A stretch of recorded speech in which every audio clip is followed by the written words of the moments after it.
Emmanuel Macron, Keir Starmer, Friedrich Merz et Donald Tusk, aux côtés de Volodymyr Zelensky à Kiev. Les 4 dirigeants européens se sont rendus dans la capitale ukrainienne pour un sommet au cours duquel ils ont réclamé à la Russie un cessez-le-feu complet et inconditionnel de 30 jours à partir de lundi.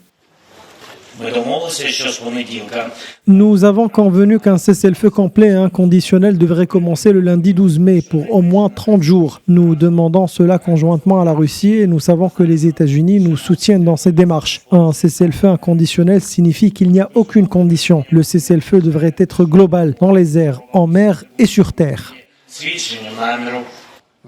Lors de cette conférence de presse conjointe, le président français a indiqué que le respect du cessez-le-feu sera contrôlé par les États-Unis avec une contribution européenne. Nous avons à l'instant, tous ensemble, ici présents, avec une vingtaine de pays membres de la coalition des volontaires, décidé de soutenir un cessez-le-feu qui commencera lundi prochain, sans aucune précondition.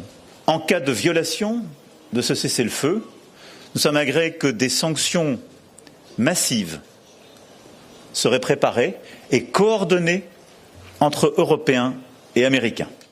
De son côté, le Kremlin a affirmé qu'il allait réfléchir à la proposition de cessez-le-feu en Ukraine. Moscou a aussi dénoncé l'attitude de confrontation des Européens envers la Russie. Le Kremlin a prévenu qu'il était inutile de faire pression sur Moscou.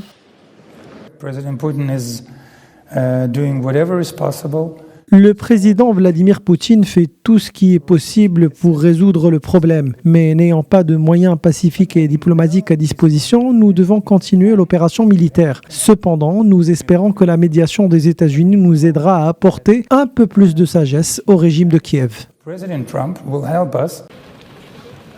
Lors de cette rencontre, le nouveau chancelier allemand Friedrich Merz a menacé Moscou d'un durcissement massif des sanctions si le président russe Vladimir Poutine refuse le cessez-le-feu de 30 jours. En cas de refus, l'aide massive de l'Allemagne à l'Ukraine sur le plan politique, mais aussi sur le plan financier et militaire, se poursuivra.